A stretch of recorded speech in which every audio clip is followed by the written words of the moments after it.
Почитувани гледачи на телевизија Земнеб, добра вечер. Нова емисија од спортскиот магазин Трибина кој што го посветуваме на македонскиот спорт, а вечерва мој гостен Иван Варадиновски, шефот на стручниот штаб на Детонит Плачковица, второлигашот од Радовиш. Најпрво благодарност ете до вас за прифатената покана за одвоеното време да поразговараме околу подготовките, втората лига, успехот кој што го постигнавте минатата сезона со играњето на бараж против Скопски Вардар и што ќе не очекува во новата сезона од втората македонска фудбалска лига. Најпрво голема благодарност и до вас за поканата. Поздрав до сите гледачи на М-нет телевизија.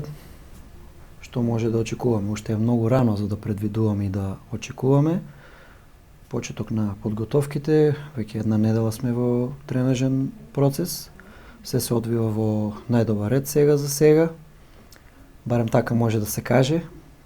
Нормално за овој период имаме заминувања, некои кои што ние побаравме да бидат, некои неочекувано се случија во последните денови, но овој период е таков и така функционираат работите во фудбалот. Надополнети сме со 3 засилувања, онакви како што мислам дека ќе се вклопат во концепцијата на тимот и играчи кои што мислам дека ќе дадат малку поразличен тон на тоа што го имавме во претходниот тек на првенството. Нема потреба да брзаме околу новите засилувања, секако дека ќе донесеме уште 1 до 2 играчи, но сметам дека уште е рана фаза на подготовките, имаме доволен фонд на играчи за почеток на припремите и доволен фонд на играчи за првиот надпревар кој што го играме веќе во недела на 14 против екипата на Трајал, така да ќе оставиме работите да течат сами по себе. Меѓутоа јас би се вратил малце порано, односно поназад, за да искоментираме накратко и сезоната која што измина, која што беше повеќе од успешна за Детонит Плачковица како клуб, кој што заврши на тоа 3-то место, бевте второ на полусезоната, игравте бараж со Скопски Вардар кој што го загубивте со 2:0, меѓутоа прикажавте на тој надпрев добар фудбал. Вие се таму година и пол, сезона и пол во претходниот сезонот кој беше прв престој во Радовиш, јас би рекол, 5-то место, потоа 3-то место. Како ќе искоментираме сезоната која што е успешна за Детонит Плачковица и за вас како млад тренер? Па сезоната ја коментиравме и во претходните изјави многу пати, но искрено вреде да се каже тоа што се случуваше во претходните година дена во Радовиш. Стигнавме до тој бараж, не успеавме да комплетно да ја испишеме онаа историја која што ја спомнуваме цело време, но јас кажав и во изјава за вашата телевизија дека можеме да бидеме разочарани, но никако не благодарни за се она што се случуваше во претходната сезона.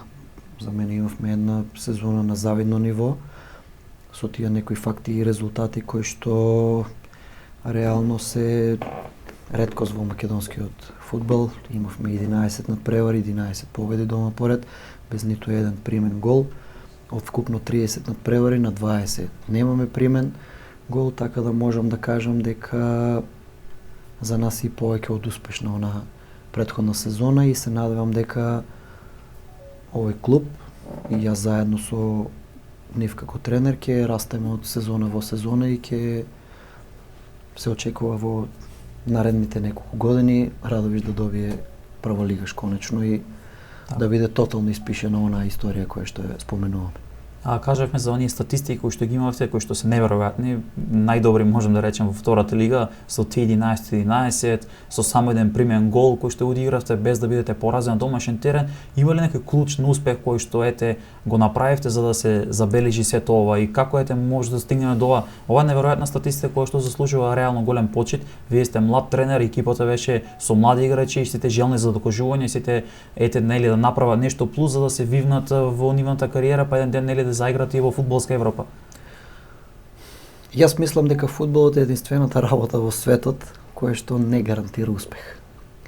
Можете да одиграте страшно добар надпревар со статистики на тој надпревар, не знам со колку шутеви, со колку шанси и потоа се случи еден случаен крах на екипата и да го загубите надпреварот или да не го добиете, но искрено играчите во тој дел многу пати ме демантираа. И искрено морам и тука да уште еднаш да се заблагодарам на се она што го направија во претходната сезона.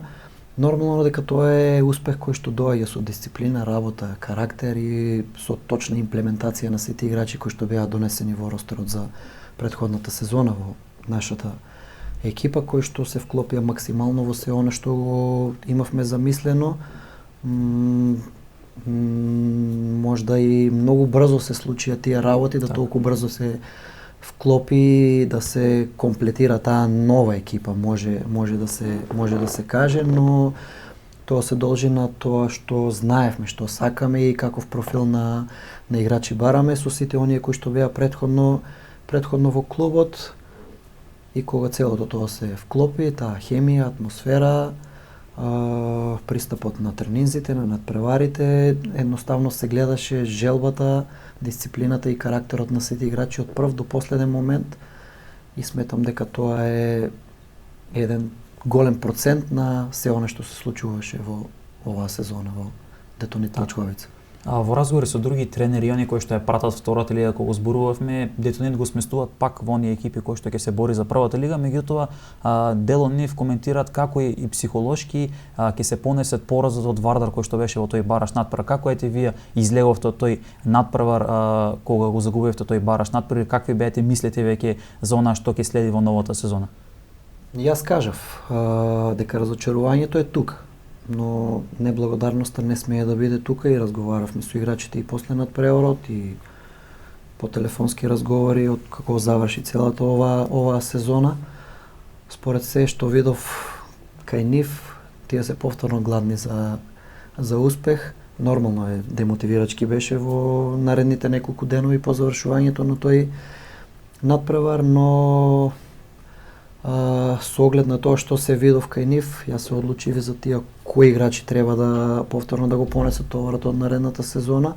Искрено успеавме да задржиме добар дел од играчите кои што да го задржиме едноставно костурот на екипата и сметам дека искуството споено со оние помлади играчи дека повторно ќе даде резултат оваа сезона, но јас никогаш не говорам пред време за амбициите на клубот, туку ќе ги оставиме работите да течат онака сами по себе, како што беше и претходно. Ќе одиме надпревар по надпревар, ќе се надоградуваме. Пред се да не служи здравје и среќа во подготовките, без повреди. Имаме закажано доста квалитетни пријателски надпревари преку кои што ќе темпираме се она што го имаме замислено, ќе ги вклопуваме, ќе ги склопуваме работите со новите играчи и се надевам искрено на една позитивна и успешна сезона и оваа година. А каде ќе се одвива таа главна фаза од подготовките летни? Можно ли заменување во некој од македонските центри или сепак ќе бидете сконцентрирани во Радовиш на градскиот стадион? Па за сега подготовките се одвиваат на стадионот во Радовиш. Има некои разговори за барем една недела да заминеме на подготовки, но за сега немаме одлучено конкретно околу тој дел и затоа не ќе да говорам околу тој дел. Имаме ли веќе дефинирано конечно сите тие пријателски надпревари кои, односно дали ги знаме веќе противниците против кои Детонит Плачковица ќе темпира формат? Да, имаме дефинирано околу 5 пријателски надпревари, најверојатно ќе барам уште еден противник, тоа ќе биде на 31 јули или 1 август, затоа што со оглед на тоа кој дел од подготовките е, овде ќе имаме неколку денови слободни и сакам играчите да го искористат тој викенд максимално. Мислам дека позитивно влијание има кога 2 до 3 дена играчите се слободни за празник, за да можат да го искористат со своите фамилии и најблиски. Инаку на 14 играме со Трајал, на 20 играме со Брегалница, 24 играме со Гостивар, 27 играме со Вардарски, генералката ни е закажана со екипата на Беласица и кажа барам уште еден противник за терминот кој што го споменавме. Имаме две нови екипи, Вардарски кој што после 27 години се враќа во втората лига и Борец кој што експресно се врати во втората лига. Другите екипи ги знаеме, има две екипи кои што испадна од првата лига, Брегалница, Македонија, Ѓорче Петров. Ќе има ли поголем квалитет и поголема конкуренција и во врвот меѓутоа и за борбата за опстанок во однос на ланската сезона? Се подига ли квалитетот од година во година во оваа фузирана, јас би рекол, втора лига, со оглед на фактот дека веќе ми се чини трета сезона како имаме единствена втора лига? Па јас мислам дека фудбалот оди во некоја нагорна линија, но најпрво мора да започнеме од нашето најболно прашање според мене од инфраструктурата која што имаме на стадионите во Македонија, и морам да кажам за жал дека голем дел од клубовите уште разговараат или разговараме, да не звучи невкусно, за опрема. Се додека го имаме тој проблем во Македонија, дефинитивно според мене Македонија има квалитет и има квалитетни фудбалери кои што со подобра инфраструктура и со подобри услови. Значи, не смееме се уште во 21 век ние да говориме која екипа, кој дел го има од реквизити, кој го нема и дали имаме доволен фонд на опрема за овој надпревари за тренинг. Ајде, тој дел мислам дека полека оди во нагорна линија, но дефинитивно имаме сериозен проблем и сме една од ретките држави каде што се уште говориме за инфраструктура и за претходно споменатото. Така. Се надевам дека тоа во најбрзо можно време ќе почне да се санира, да се средува, затоа што дефинитивно тоа гарантира и поквалитетен начин на тренинг и поквалитетни надпревари и ќе можат играчите да се изразат буквално во секоја фудбалска смисла на попозитивен начин.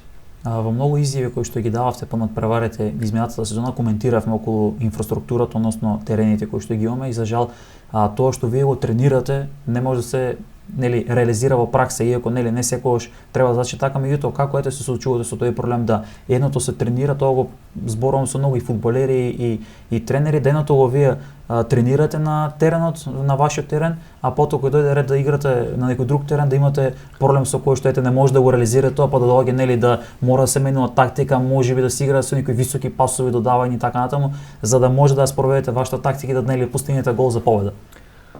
Па нормално е да се прилагодуваме на условите кои што ни ги нудат стадионите во Македонија.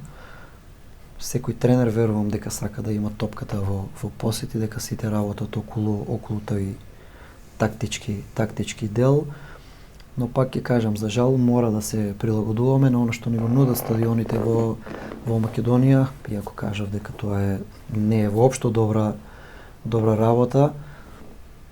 Посебно доколку имате квалитетни фудбалери кои што имаат позадина и минута во македонскиот фудбал и кои што можат да покажат импулс плюс, па и младите.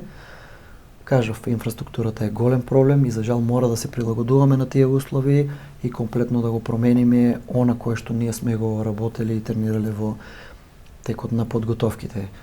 Еве кажав, сега во овој момент ќе одиграме квалитетни пријателски надпревари со противници кои што имаат подобри услови и инфраструктура. Верувајте дека самото тоа што играчите се појават на таков некој терен кој што личи на фудбалски стадион, да кажам, во Македонија, желбата, мотивот се многу поразлични и барем за нијанса повеќе секој од играчите дава нешто повеќе.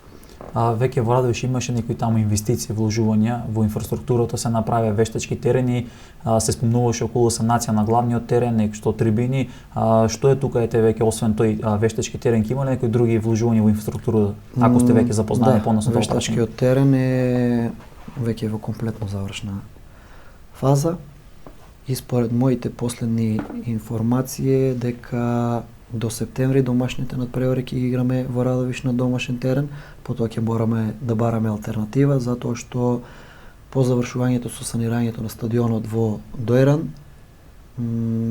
екипата која што треба да го санира теренот од ФФМ ќе се префрли на градскиот стадион од Радовиш, но се уште немаме дефинирано на кој терен и каде ќе ги играме домашните надпревари, затоа што тоа е процес и мислам дека ќе треба да поминат барем 5 до 6 месеци додека тоа значи практично есенскиот дел ќе го поминете на друг терен. Па според последните мои информации да. Ќе биде ли тоа хендикеп за вас? Со оглед на фактот ако се одлучи, не знам, за Штип, за Турново, за Беласица, стадионот или било каде во Струмица каде и да настапувате неготино, не знам, каде ќе се бара солуцијата за да се бара алтернативен терен, ќе биде ли хендикеп? Па со оглед на тоа каква статистика има во последната година, ајде и година и пол на домашен терен, сметам дека ќе биде проблем, но ајде да видиме што ќе се случи, да се почне со реновирање на теренот, што нели нормално е добра работа. секако дека тоа ќе биде една жртва на еден начин за нас, затоа што сите домашни надпревари во наводници ќе играме на страна, но што е тука е, тоа ќе биде за доброто на клубот, за доброто на градот, за конечно да имаме подобар стадион. Тоа значи дека ете се размислил нели долгорочно, не само да се брза секоја година да се нивува прва лига, а реално да инфраструктурата не го дозволува тоа, со оглед на фактот дека нели прва лига сепак бара одредени повисоки критериуми и во инфраструктурата и во сите оние други организацијски способности кои што ги имал клубот. Па да, кажав јас дека клубот од година во година расне. Значи општо за се во животот треба време, така и за фудбалот. Ништо не може да се случи толку лесно и едноставно преку ноќ. Сметам дека сме на вистинскиот и на добриот пат и се надевам дека ќе продолжи оваа приказна во Радовиш во позитивна насока. Она што е друго е, да речем, интересно, имаше доста информација кои што ги читав меѓу ве поврзува со други клубови, сепак одлучивте да останете во Детонит Плачковица, претпоставам дека договорот од една година, со што уште една година сигурно ќе го водите Детонит Плачковица. Па со оглед на тоа дека се наоѓаме во Македонија, нема ништо сигурно во македонскиот фудбал. Знаеме дека лошите резултати можат да имат негативно влијание и да доаѓа до промени на тренери и до негативни работи, што е нормална работа општо во светот. Искрено имав можност да ја променам средината, но сметам дека кога нешто е добро, нема потреба да се брза и да се менува. Еве ова година и пол како сум во Радовиш, сметам дека изградивме и направивме добри работи. И кога веќе нешто функционира како што треба, треба да ги согледаме сите позитивни и негативни работи, за да видиме што е најдобро и за мене како тренер и општо за екипата, и затоа сметам дека моето во останување во Радовиш и продолжувањето на договорот во овој момент е најдобра работа и за мене, и за играчите, и за клубот. Има ли поголем, да речем, квалитет кога беше втората лига Исток-Запад во однос сега, со оглед на фактот дека вие бевте тренери претходно во Китго, во Саса, кога имавме нели тоа што екипи настапува во втора лига Исток, Детонит Плачковица сега во втора лига единствен регион. Можеби дали тоа значи дека конкуренцијата многу поголема, фактот дека се 16 екипи, може ли тоа поголем, нели, можеби интензитет на надпреварите, поголема конкуренција, значи ли тоа дека веќе имаме некоја осетна, да речеме, подигане на квалитетот, тоа да го подигне квалитетот се рефлектира и врз првата лига? Според моје ведување и мислење има промена на квалитетот. Јас сметам дека ова е правилно спојување на двете лиги. Поразлично е тоа што околу финансиската конструкција е малку понапорно за клубовите со оглед на тоа какви патувања има. Так. На оддалеченоста мора да има карантини, мора да има подобра организација.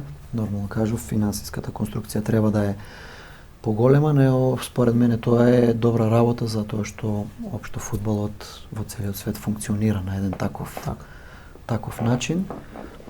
И пак ќе повторам, дефинитивно дека е зголемен квалитетот со фузирањето на двете лиги и кажав да се надеваме на подобра иднина воопшто во македонскиот фудбал, затоа што сметам дека можеби сега е некоја импровизација, но добро е да имаме импровизација за да тоа биде еден момент кој што ќе се вклопи понатаму во целото ова и клубовите да функционират, општо сите клубови да функционират на едно повисоко ниво. Со оглед на фактот дека сте македонски тренер, го пратите македонскиот фудбал, каков е и квалитетот во првата лига? Има ли таму некое подобрување? Може ли ова сезона да очекуваме многу поголема конкуренција и неизвестност во однос на претходните, со некога, ајде да речем, можеби нема да звучи вкусно, но имавме пекирани екипи кои што веќе беа испаднати или отпишени, ајде да речем, во таа трка и таа борба за опстанок во фудбалската лига на Македонија, во однос на оваа сезона кога веќе ќе биде доста погусто и доста поизрамнето и во врвот на табелата и во долниот дел од табелата. Моје мислење е дека оваа година првата лига ќе биде многу поизвестна и дека до последен момент ќе биде онаа борба и за горниот дел на табелата и за долниот дел на табелата. Со влегувањето на Пелистер и на Беса, Пелистер е еден клуб со голема историја во македонскиот фудбал и со оглед на тоа каква финансиска конструкција има во претходната сезона кога настапуваа во втората лига, може да се каже дека имаше енормна разлика помеѓу тие две екипи и еве ние кои што завршивме на третото место и други екипи и можам слободно да кажам дека може би 3 до 4 пати имаат поголем буџет овие две екипи од останатите екипи па и од нас во втората македонска фудбалска лига. Но дефинитивно со влегувањето на овие екипи, знаејќи ја мокноста на Беса околу финансискиот дел и со тоа што се случува и кој квалитет на засилување го имаат до овој момент. Со оглед на тоа Пелистра која е во македонскиот фудбал, единствено неизвестна ситуацијата за жал останува со Вардар, како и многу години назад. Струга, Тиквеш, Шкендија, се екипи кои што веќе покажаа некое повисоко ниво. Тиквеш може би има најголем раст овие 2-3 сезони. Да, дефинитивно и целото она што се случува со Тиквеш во последните неколку години е за поздрав.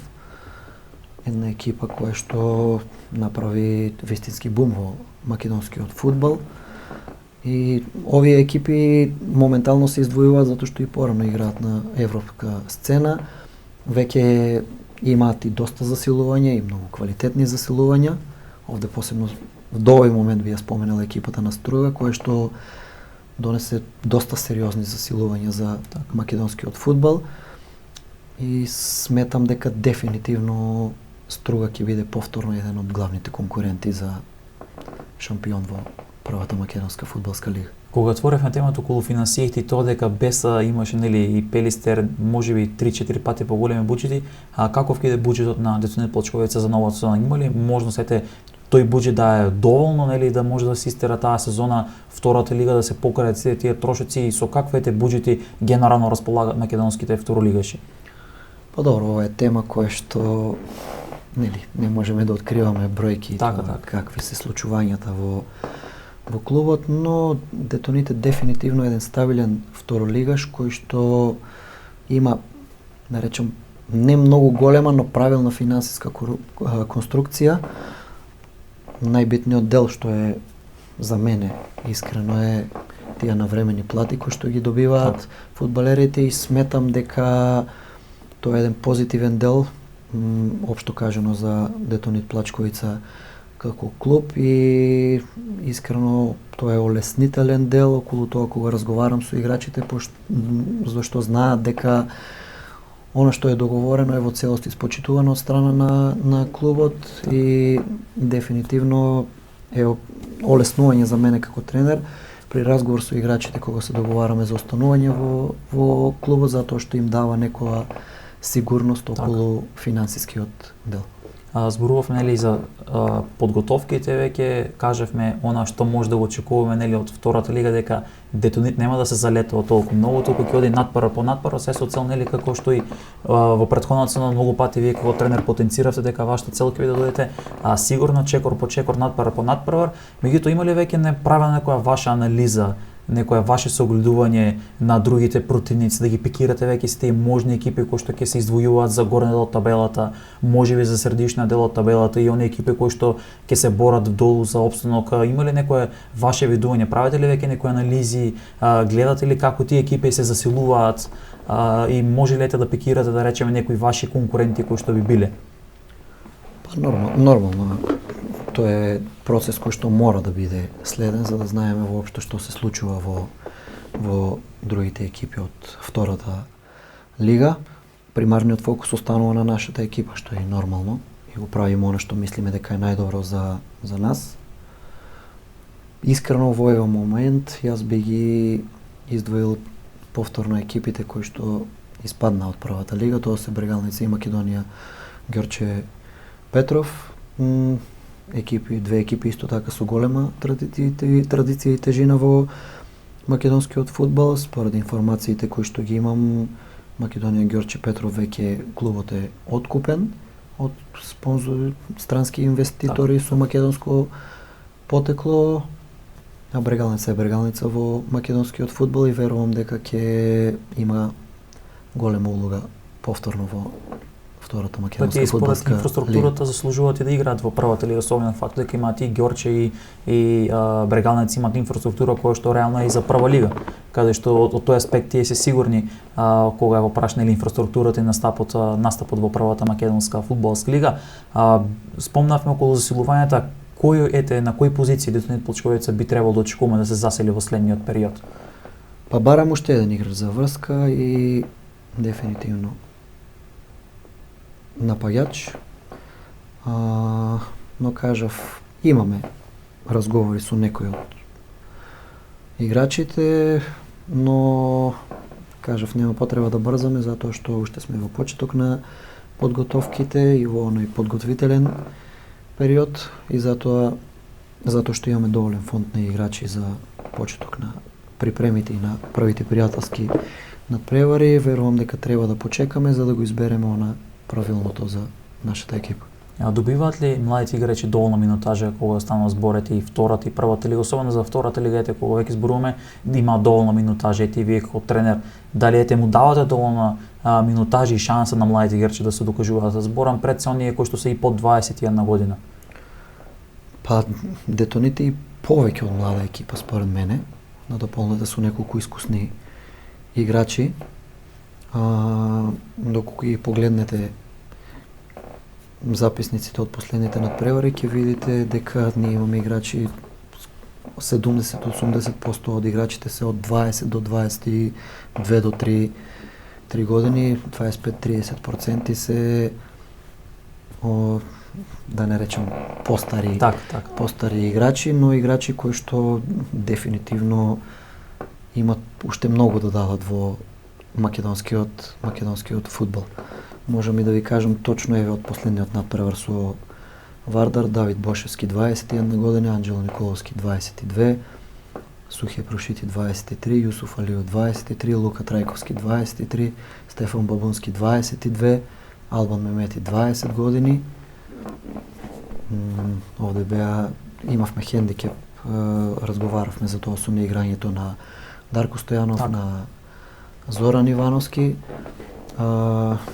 Така да кога ќе се согледа целото ова, Детоните е дефинитивно млада екипа и можам да кажам дека младите играчи, за разлика од претходно тоа што се има случувано во македонскиот фудбал и беше голем проблем за млад играч, дефинитивно заслужуваат и добиваат поголема шанса. Значи, може да се констатирам дека повеќе се заложувате вие како тренер кон помладите играчи, му давате шанси, реално кроите екипа која што е млада и која што има не само минутажа, туку има иднина во самиот клуб, а и со тоа градите екипа за подолгорочни стази, да речем.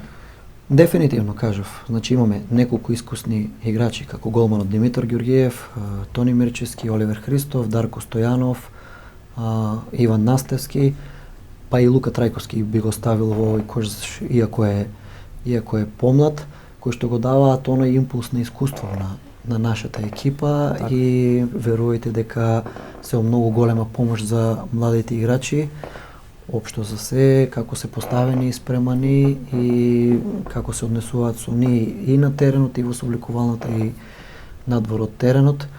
Така да можам да кажам и да се заблагодарам слободно во тој дел дека имам помош во тој дел од оние поискусни играчи околу адаптацијата на помладите играчи во нашата екипа. Каква е атмосферата во Радовиш, публиката, навивачите, особено кога зборувавме за таа статистика, кога знаеме дека стадионот почна да се полни, доаѓа да го бодрат Детонит Плочковица, дава поддршка, се организира особено за тие клучни надпревари со Беса, со Пелистер, па со навивачки реквизити. Атмосферата беше доста позитивна и интересна и мислам дека реално ова сезона треба да очекуваме многу повеќе хендикеп ќе биде, како што кажавме, тоа што треба да играте на надвор од Радовиш, меѓутоа мислам дека ова година ќе иде уште поголема публиката и уште поголема поддршката, бидејќи некој се врати да заживее, јас би рекол, фудбалот во Радовиш. Нормално фудбалот се игра за публиката. Затоа што во што поголем број, толку подобро. Ние немавме кој знае колку голем број на публика на домашните надпревари во Радовиш, но не можеме и да бидеме незадоволни околу тој дел, затоа што оние кои што беа присутни на стадионот секогаш ни дава максимална подршка и можеби затоа беше малку потешко да се адаптираме на оној бараш надпревар, каде што Вардар ја има она можеби најдобра подршка и публика во цела Македонија, па и пошироко. Мислам дека имавме бројка од 7-8 гледачи на тој надпревар и мислам дека беше малку потешко да го совладаме тој психолошки притисок во ведниот дел на надпреварот, но кажав, нема потреба многу да жалиме за тој надпревар, затоа што верувајте дека тоа беше едно позитивно искуство, нели? Секој сака да биде победник, но за нас како клуб, како град, верувам и дефинитивно стојам позади тоа дека ние направивме и повеќе од добра работа. А дали тој хендикап што го спомнавме пред малку во однос на Зоки и на Дарко, доколку тие беа на располагање, можеше да се очекува нешто повеќе на самиот надпревар? Во однос зборуваме за баражот со Вардар. Па дефинитивно ќе добиевме многу повеќе според мене, затоа што самото нивно искуство сметам дека ќе дадеше нешто поразлично за разлика од тоа што го имавме на тој надпревар. И за жал моравме во последните 10 дена да менуваме позиции, концепти и оној тактички дел, поместување по позиции. Пак ќе кажам, дефинитивно дека беше хендикеп, затоа што тоа беа два играчи кои што имаат доста сериозна улога во претходниот дел на првенството. Ете во финишот на овој разговор, полека да комплетираме емисијата, кој е вашиот став во однос на тоа на правото на странци во македонскиот фудбал? Се зборуваше дека нели играчите кои што се од Балканот да се сметат како домашни играчи, па се отвора ситуација во која што второлигачите би добиеле по можност да регистрираат двајца странци, ќе се подигнеле квалитетот со тоа, ќе се потиснат ли македонските играчи? Кој е вашиот став по однос на тоа прашање? Ќе бидам искрен. Ние имаме доста квалитет во македонскиот фудбал. И искрено мене не би ми се допаѓало правилото за да имаме странци во втората македонска фудбалска лига, затоа што на еден начин тоа би било непочитување за нашите македонски играчи, кои што дефинитивно ги имаат квалитет, и затоа сметам дека не знам како ќе звучи, зошто и се игра тој бараш надпревар, кога екипа која што има право на странци и да кажам на повеќе придобивки, мислам дека треба да има некое друго решение, затоа што нели зборувавме и претходно, самото тоа дава нешто поразлично, поразличен квалитет, доколку веќе зборуваме за странци, да биде стварно нешто поразлично од она што го нуди нашиот македонски фудбал. Така да според мене најпрво мора да ги гледаме и да ги заштитиме нашите македонски играчи.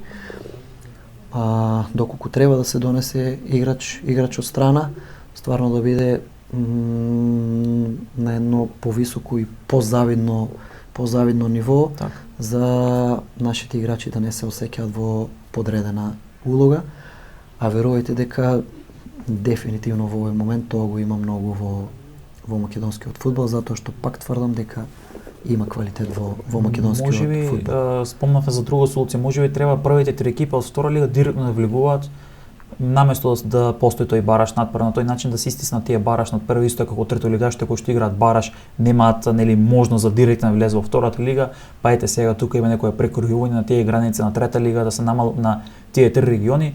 Можеби треба да се размислува на таа солуција да бидат три екипи, првите три од втора лига директно да влегуваат во прва лига, последните три од прва лига директно да испаѓаат во втората лига. Според мене тоа би било најлогично решение. Или може да биде првите две да влегуваат, последните две од прва лига да ја напуштат првата лига, затоа што нели целото тоа е убаво со тој бараш надпревар, со таа еуфорија, но секојаш предностите се на страна на прволигашот дефинитивно.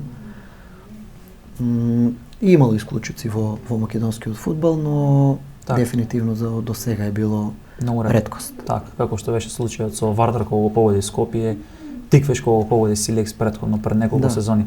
Јас ќе ви посакам многу среќа за време нови подготовки, многу и здравје пред се да нема повреди, успех во втората македонска фудбалска лига во новата сезона, да ги остварите вашите цели амбиции, вас лично и како тренери на целокупниот дел и уште еднаш благодарност за одвоеното време и за досегашната соработка во претходната сезона. Се надевам дека исто ќе остане во новата сезона. Благодарности до вас за поканата и уште еден поздрав до сите гледачи на М-нет телевизија. Почитувани гледачи, ова беше Иван Варадиновски со кој што разговаравме за втората лига и тие предизвици кои што ги има Детонит Плачковица и во изминатата сезона и тоа што ќе биде во новата сезона. Останете со програмата на телевизија М-нет и убава вечер.